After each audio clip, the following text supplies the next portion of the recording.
Hey there, welcome to another episode of the Willing Equine podcast.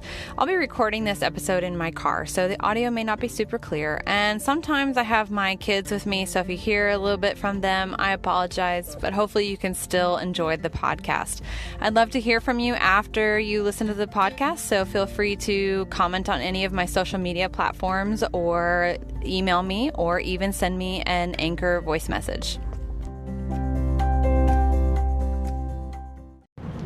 I want to title today's podcast, Clicker Training Yourself. And I got this idea because I was listening to a podcast through the Animal Training Academy, and I believe you can find these podcasts on your common, you know, any podcast format you're probably finding my podcast on, but it's the Animal Training Academy, and it was specifically the podcast episode with Sarah Owings, and it was about brave learning.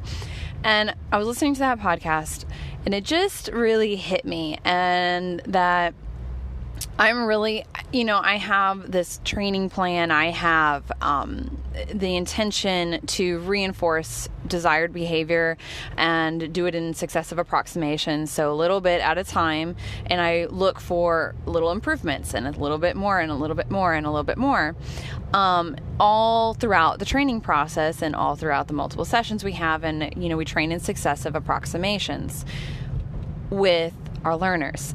We are not, however, as good at doing this with ourselves or with the people that we teach. So our students, our spouses, our children, any person that's around us, we tend to not be this way with anybody but our animals. We have a lot more patience usually for the animals, and or I don't know if we're reluctant so much as that we just don't recognize that we can take this same idea, the same process of reinforcing those desired approximations towards the end goal, the end behavior that we're looking for. We can take the same idea and the same training process to train ourselves and to be better trainers and better horsemen and women.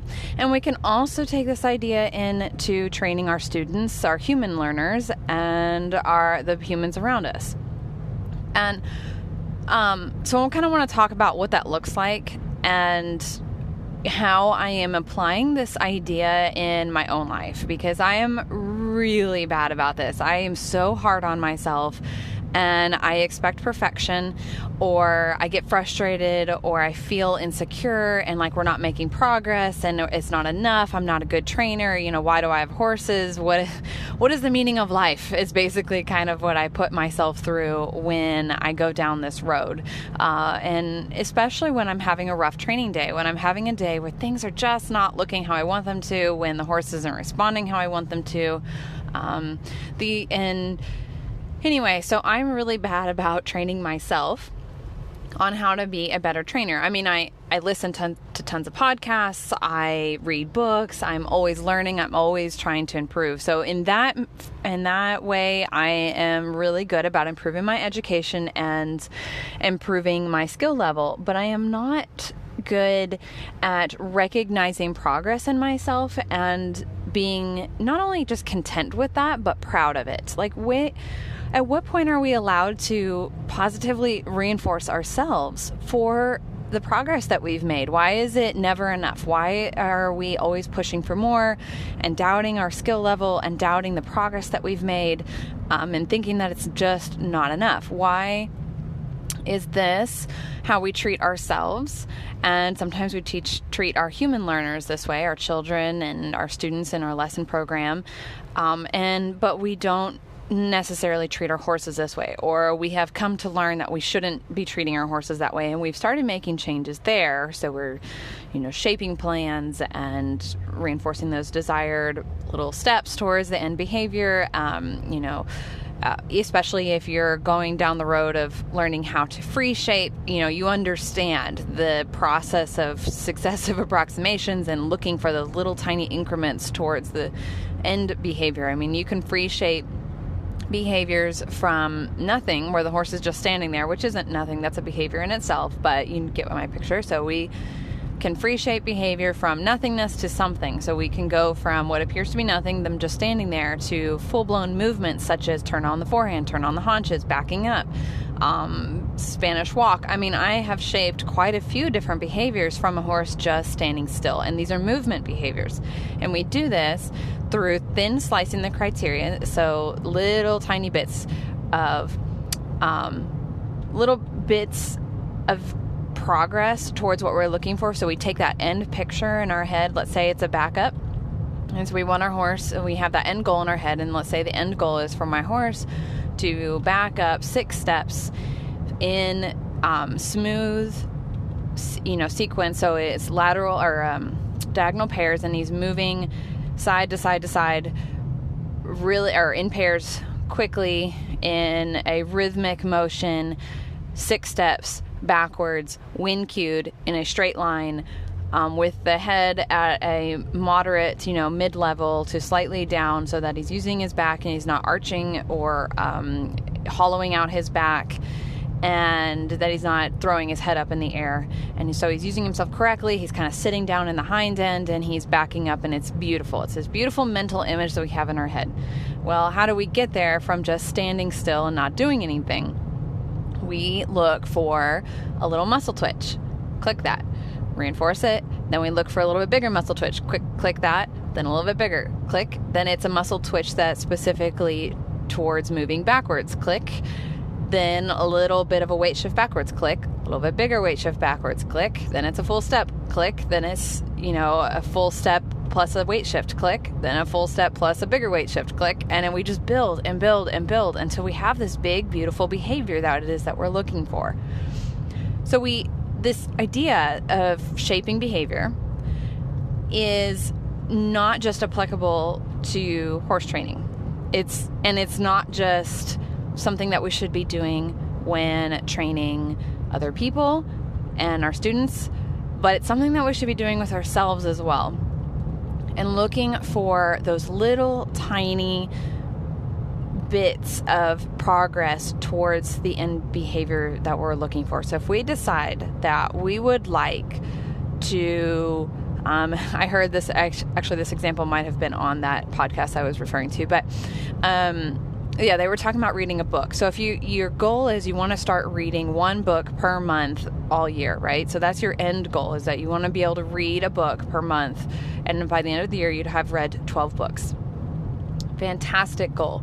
But let's say you don't ever read. Like maybe the last book you read was in high school and you're now 30 or 40 years old, and you're just like, that sounds like a great goal, but it is too much to expect of yourself, and you're inevitably going to fail because you're going to go from nothing to expecting everything. You're lumping behavior. You're going from this minor expectation, or this, you're going from not having any behaviors that even resemble anything close to what it is that you're looking for.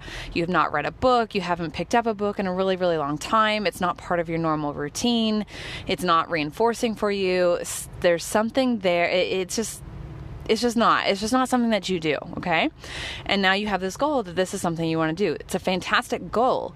But by saying we're going to go from nothing to everything, that you're setting yourself up for failure, because you're going to have this really high expectation of yourself. You're not going to have had time to create a behavioral pattern. There's not going to be any reinforcement behind the behavior, and inevitably it's going to fall apart. This is why a lot of New Year's resolutions fall apart, is because we go from nothing to everything, and that's called lumping. That would be like saying, I have a horse that stands here and I want to teach it to back up 6 steps, and I am just going to expect that horse to back up 6 steps within 1 session and know what that means and have it on cue and it be just the way I want it to be, and I'm going to get frustrated if that doesn't happen. That's just too much to expect of the horse, and they don't understand what it is that we're looking for. It's too much criteria, it's too much, and you're inevitably setting yourself up for failure, and you're going to get frustrated. So this same process happens with us, like with the book reading. So what instead we need to do is, like in my first example, where we are going to shape little approximations towards the end goal that we're looking for. So with the book reading, it might be, once a day, you decide that you're just going to acknowledge that the book is there. So you're going to look at it. So for the first couple days, you're just going to look at the book, and then you're going to say, good job to yourself. Like, that is going to be your goal. Your goal is just going to be to look at that book and acknowledge the fact that, or acknowledge its presence, and that is something that we're working towards. Just making that mental exercise a part of your life, as far as just acknowledging that the book reading is an aspect, is something you want to add into your life. That's a step. That is a step to even think about reading a book once a day. A lot of people, even for myself, I love to read books, but I have a very busy schedule. I have a lot of things that are demanding my time and attention. And I will go and I'll have a book that I want to read that month. And I'm like, I'm going to read this book this month, and I'm going to finish it, and it's going to be finished, and I'm going to be super happy about it, and this is going to be fantastic. But then I'll look up, and 4 days have gone by, and I haven't even thought about reading that book. And I'm like, shoot, I've already lost almost a whole week, and I haven't even picked up the book yet. How am I going to get this done this month? Because this is a huge textbook, right? So the process of just putting book reading to the front of your brain every day, once a day, is a step towards the end goal.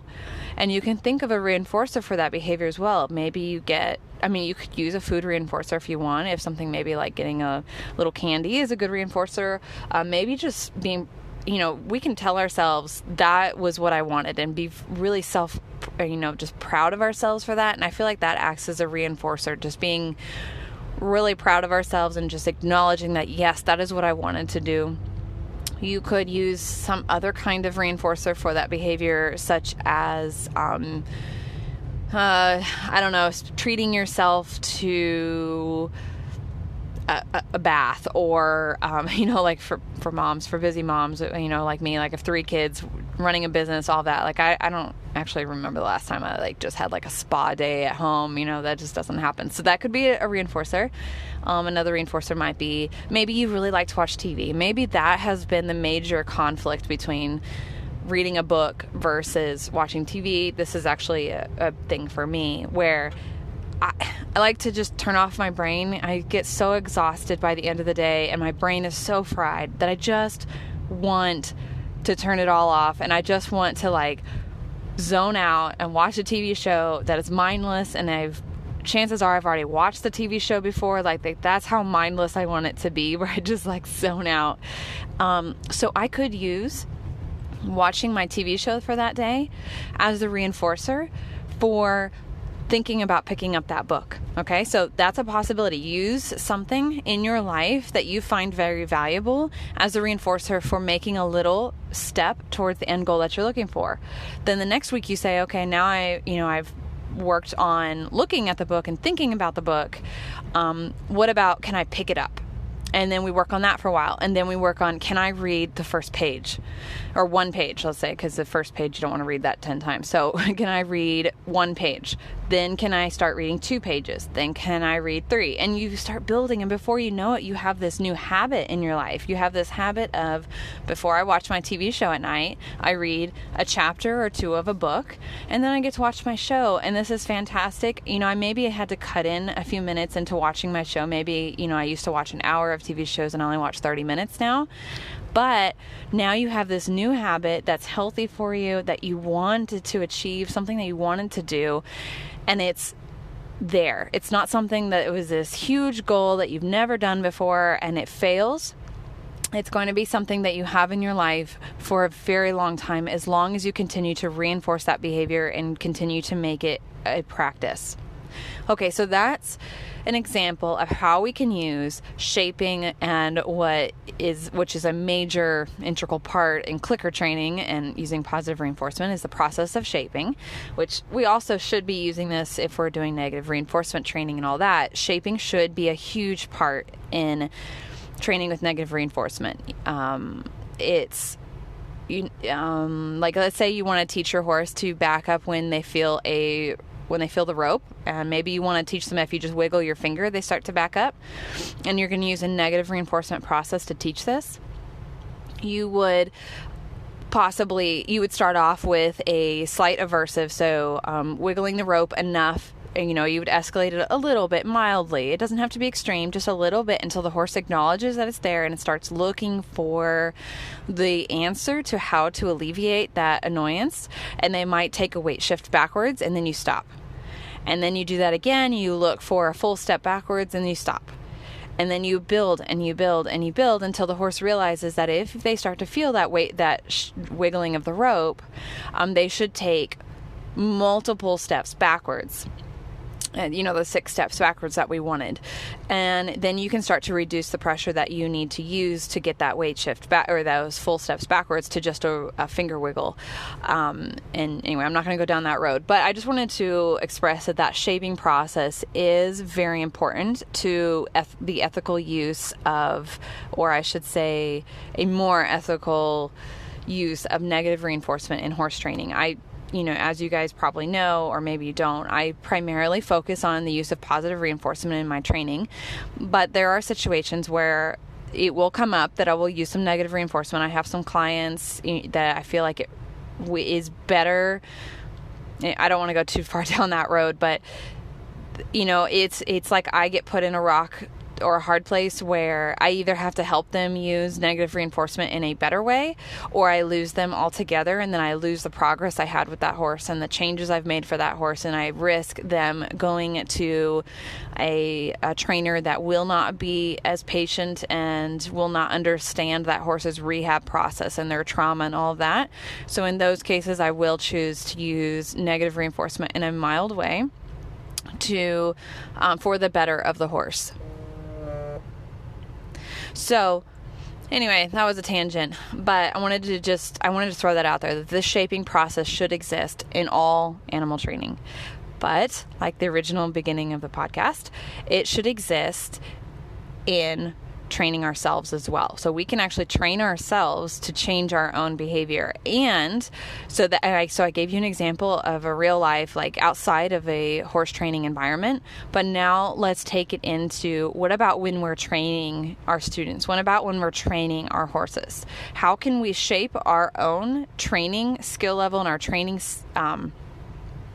just our training process?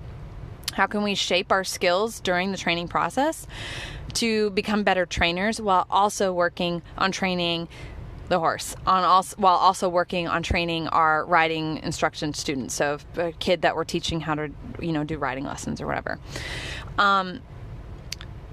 The simple, or I guess not simple, but the easiest way for myself, and also this is what I got from the Sarah Owings podcast, which I keep referring to because it was fantastic, and it was called Brave Learning. I think that was what it was called. And also the other part I think it was Making Stimulus Control Sexy Again, which, yes, 100%. So I loved that podcast. So definitely go listen to that. So I'm on a little bit of a tangent that's a little different than what that whole podcast was about, but I think they're very closely connected. But okay, so let's go back to that backing up. We're training a horse to back up. And we have this goal in mind, and we have the idea of the approximations that we're looking for in the training session, that, we're going to look for those weight shifts, and we're going to look towards the full steps, and then we're going to look towards multiple, and we have this idea in our head of what we want it to look like and how we're going to get there, and we have the shaping plan that we've created. So then we go out and start training. Well, let's say we get maybe 3, 4 to 10 clicks in, and the behavior starts to look very different than how we wanted it to look. This is where I would say take a break. So leave your horse some food, step away from the training area, and then start to think about what it is that you were doing and how you were shaping that behavior that you need to modify. And then also focus on what it is that you did right. So try not to focus too much on what you did wrong and what made it go wrong. And you're like, oh shoot, like I'm a terrible shaper. I can't shape even a backup. Like how, I've heard students and even myself, our self-talk, like how we talk to ourselves and how we talk about ourselves to ourselves is just awful. Like I'm just like, I'm not even going to tell you some of the stuff I've told myself because it's not appropriate. I would never say it to somebody else, but I say it to myself. And how terrible is that? I would never treat anybody else the way that I treat myself. So, and I want to lay this out here that I am not good at this, and that podcast inspired me to be better about this. And so when I am talking to you about this right now, this is something that I have taken away from listening to that podcast, as well as talking to peers and other trainers that have struggled with the same issues. And so what I'm talking to you about right now is what I'm currently working on doing better for myself. And that's to step away from the training and say, I did this right. I did that right. I did this right. And so we're looking for those things that we did right. And I want to essentially, in my mind, click that. I want to click, yes, Adele, you set up that training environment so that it was perfect, so that the horse didn't get frustrated. You provided alternative source of reinforcement, so a non-contingent reinforcer. You had a flake of alfalfa or hay on the ground, so that if the horse got frustrated, it could have a bite of alfalfa.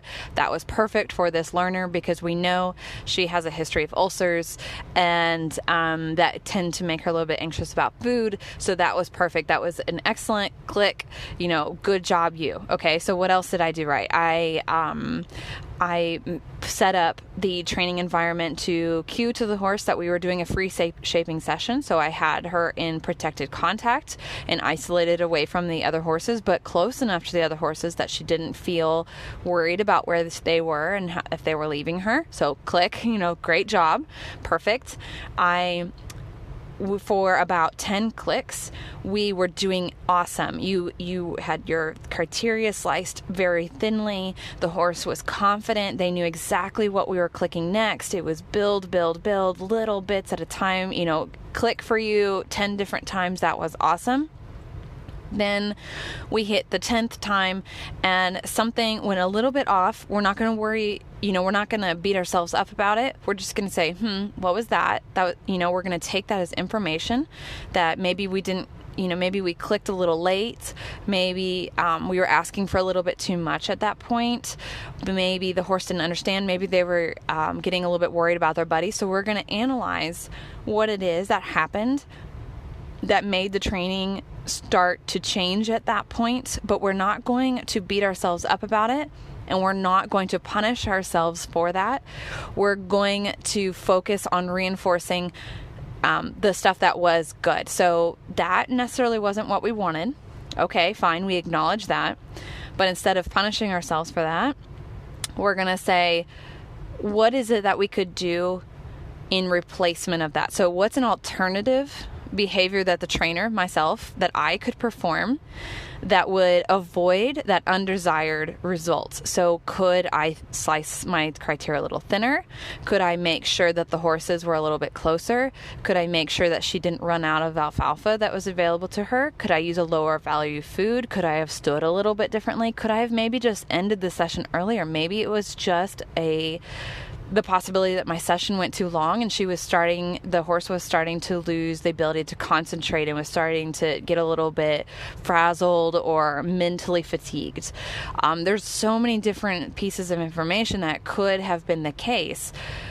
So much stuff that we could change, because this is a theoretical situation too. So I'm just throwing out possible ideas. So I don't want, and I didn't necessarily do anything wrong so much as something new came up. Something changed that wasn't exactly what we were looking for, and it's just a new piece of information. And I think it's our tendency when something like that happens is to focus on how we failed. So we leave the training situation at that point going, I failed, I'm a terrible trainer. I'm a terrible trainer. The world's coming to an end. Why can't I train a backup? Stupid me, and all of that terrible self-talk. Instead of focusing on the fact that, percentage-wise, there was so much more that was good than there was that was a little bit off or not what we wanted. Okay, and maybe in the very beginning, as you're shaping your own training skills and you're teaching yourself how to reinforce your own successes during the training.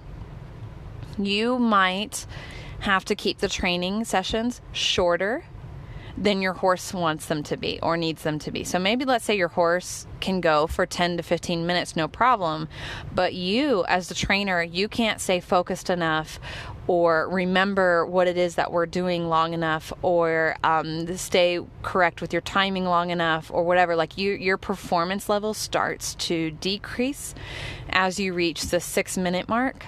You may need to acknowledge that it is you that is being shaped in this training session, that there are two learners in this training session, as there is always.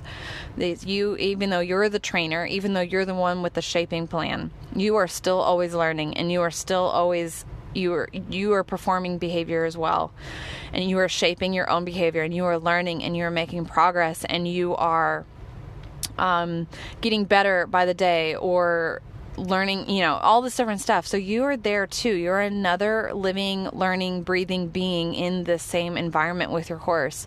So if you need to stop at 5 to 6 minutes, stop. Don't go to your horse's maximum. Go, acknowledge where your horse's maximum is, and then acknowledge where your maximum is, and then whichever one is shorter, stop there. Okay, so don't push to where your horse goes. Don't let that be the push. Don't make yourself feel bad because you can't, keep the mental focus that long. And because really, honestly, we're trying to do so much at one time. We're keeping in mind this shaping plan. We're keeping in mind the clicker and the target and where we're standing and what is that we're looking for. And, we're thinking about the past podcasts that we've listened to and what book we just read and what this trainer said and what that trainer said. And we've got so much that's just bouncing around in our head. Not to mention the fact that some of us, like me, tend to have kids running around, and I'm trying to make sure that they're not going to die. And, I try and keep them contained so that they're not a huge distraction, but sometimes it happens. And oftentimes I'm also teaching an intern at the same time as I'm doing training sessions. Or I'll be teaching a student, or I will be paying attention of what the other horses are doing. I have so much going on in my head during a training session, and the horse only has, oh, this lady's got cookies, or I don't really train with cookies, you guys know that, but I'm just using that as a extreme example. But this lady's got some hay pellets. I want those hay pellets. What do I got to do to work for the hay pellets? What behavior is being shaped in this session? I'm ready for this game. Let's do this game, lady. Like, I've got this. So the horse has relatively limited stuff that's going on in their brain as far as we know. I can't ask my horses what's going on in the brain. And, and sometimes there is other stuff. There's that the tractor just went by. It's really noisy. My companion is over here at this stall door, striking at it because she also wants to play the game, or she's upset about her other buddy leaving, or maybe there's people going back and forth and around behind the training session, or maybe they also hear the kids screaming and are distracted as well. So we've both got a lot going on, and we need to focus on reinforcing the desired stuff and not punishing the undesired stuff for ourselves, just like we do with our horses, just like we do with our learners. And acknowledge the improvements that we're making in our training sessions. Maybe last training session, we only got 6 clicks before things started deteriorating. And then this session, we only went 5 clicks, and we chose to stop before things started to deteriorate. Yes, click. Like, jackpot, amazing, good trainer, you did fantastic. I don't care that it was a whole click less in time and that you only trained for like 5 seconds. It seemed like you ended where it was exactly what we were looking for. It was positive, nothing deteriorated. You didn't get frustrated. The horse didn't get frustrated. You set up the whole situation beautifully. Perfect. Great job. Good job, human. Yes, so clicker train yourself. And when you do have those inevitable sessions that show up that you're just like, what is the meaning of life? What am I even doing? I'm a terrible trainer. Why does anybody pay me to do this? Or, why do I even own horses? Or what is going on? Don't or see, I'm even using negative words like don't. Focus on the parts that were positive. Focus on what it is that you did right and try and duplicate those things and add some more good things into it. Make some changes that you think will make another positive impact that will add to that good piggy bank, the stuff that's good, the build up the amount of desired things in that training environment, in that training session, so that it's all desired eventually. So reinforce yourself for desired behaviors. Try and set yourself up for success. Have a shaping plan for yourself.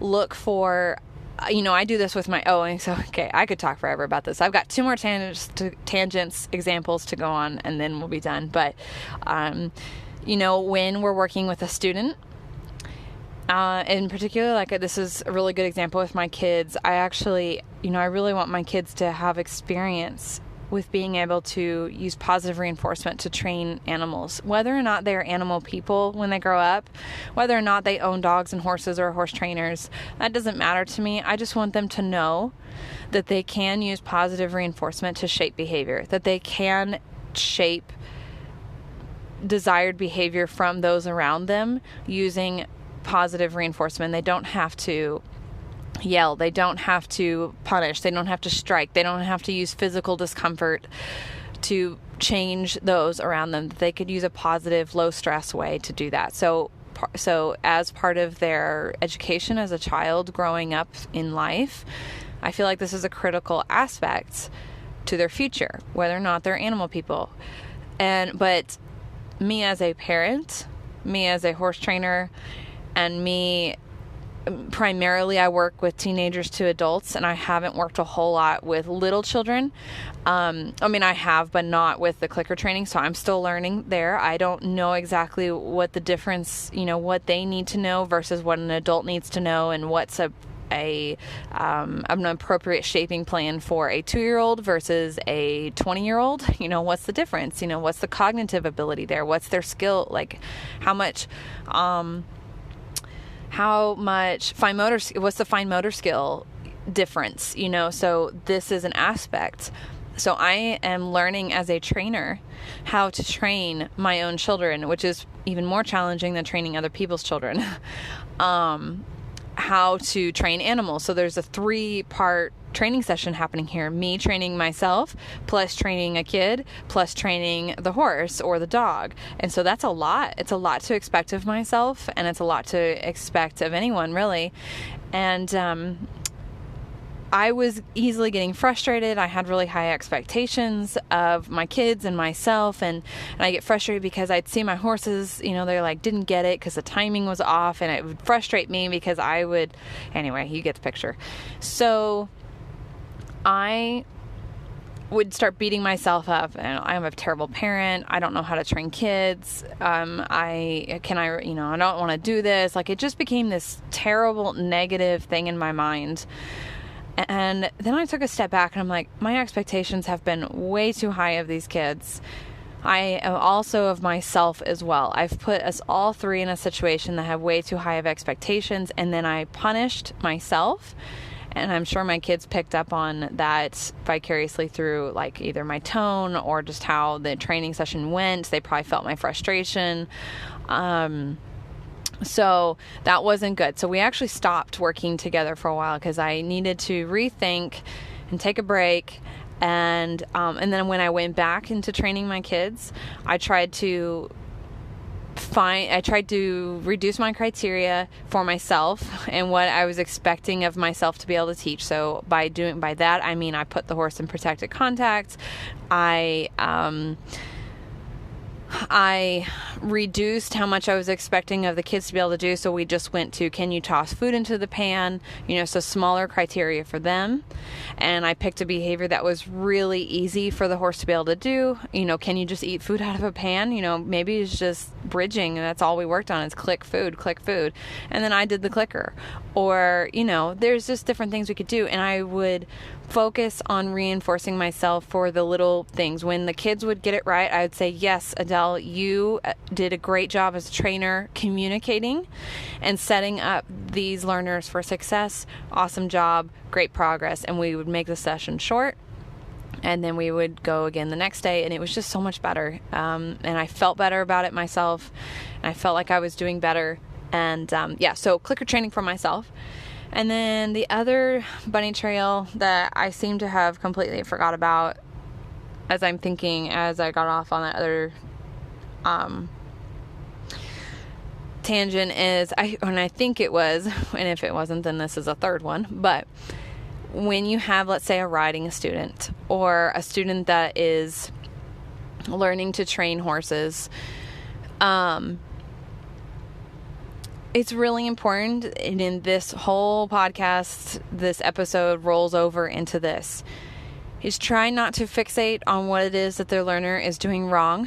Use the clicker training and the shaping and the positive reinforcement for the student that you are training to train or training to ride. Yes, Sally, excellent keeping your heels down. Yes, Sally, excellent use of your hands. Let's try sliding them up the neck just a little bit further. Perfect. That was awesome. Right there. Great job. And so much positive reinforcement, so much reinforcing the desired behavior. So same thing, positive reinforcement, reinforcing the desired behaviors.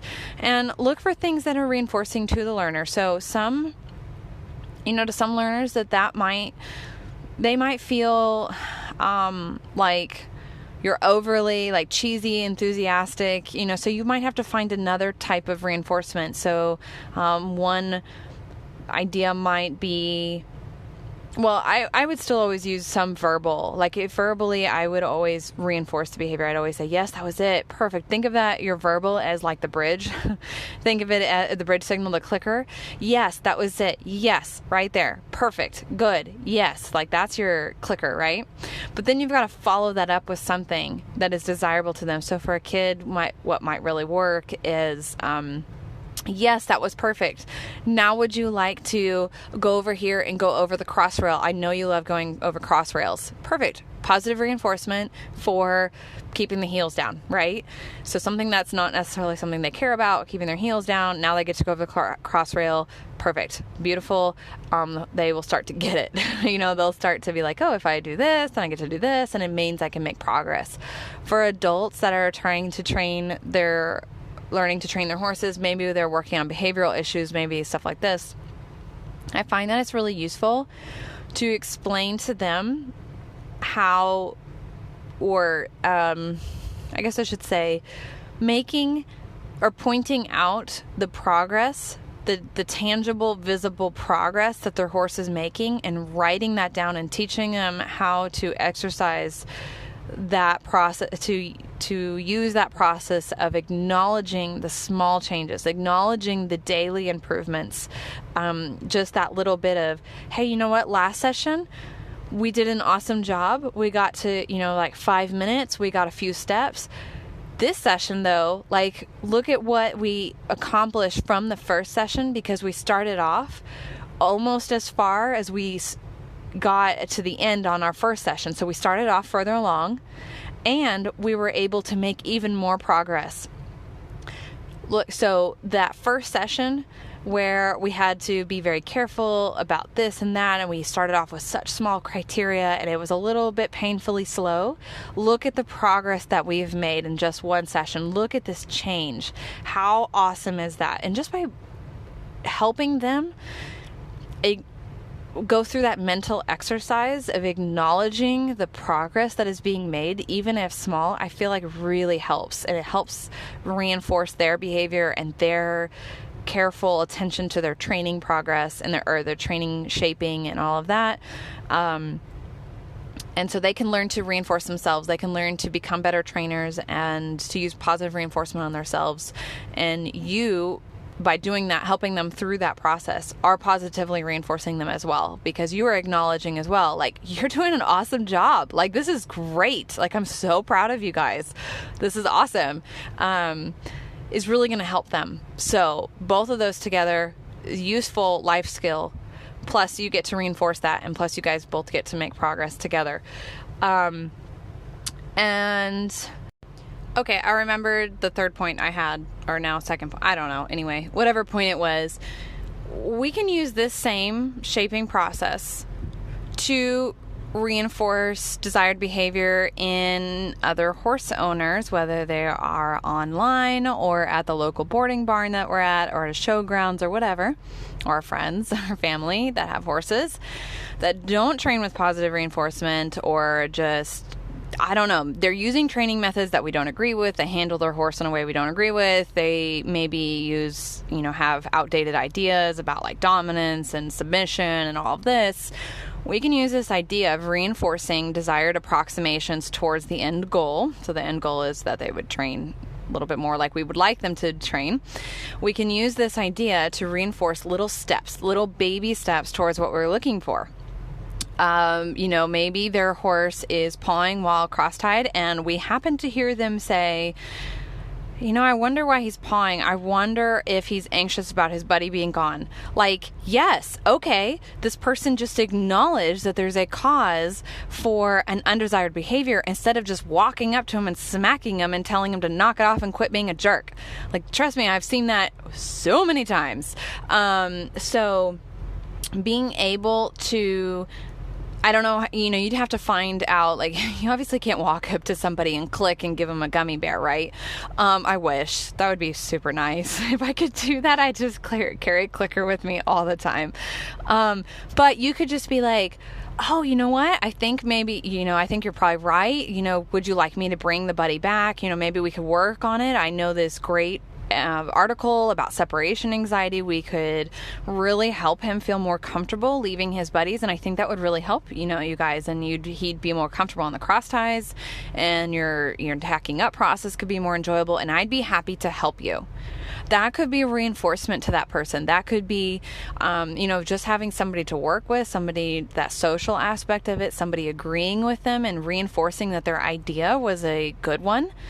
That could be reinforcement. That could be positive reinforcement for that person. And instead of focusing on the fact that this person still uses giant archaic bits or trains in hyperflexion or all these other things, which of course I'm not saying that those things are okay and we should just turn a blind eye, but we can choose to reinforce desired moments and desired changes in behavior to help those horses and to help those people. Yeah, so I feel like this podcast was like, I don't know, we covered a lot of ground as far as how we can use positive reinforcement in different areas for ourselves, for our adult learners, for our kid learners, or our youth learners, and for our horses, and how shaping works in negative reinforcement as well as positive reinforcement, how it's a useful piece of, we need to use this for all learning, for all behavior, is that shaping plan is critical to successful and low stress training, regardless of whether you're using all positive reinforcement or not. So yeah, I don't know where to end this except for I want to encourage you to set yourself up for success. Shape your own training and your own behavior, and find ways to reinforce yourself for little steps towards that end goal.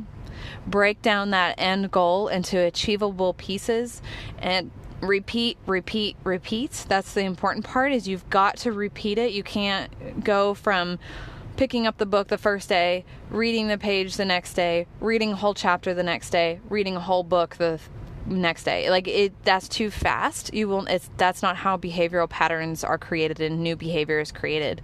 It has to be kind of drilled in a little bit, not too much. We don't want to make it a bore, but we do need to get into a behavioral pattern in little tiny pieces at a time. So shape your behavior, acknowledge and reinforce the desired behavior. Try not to punish yourself for mistakes.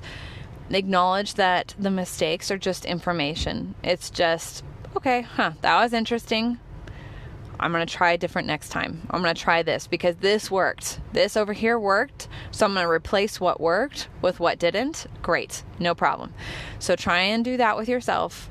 Try and do that with everybody else and your horses and your learners of human nature. And have fun. Use positive reinforcement for everybody, everything. That's the end message there.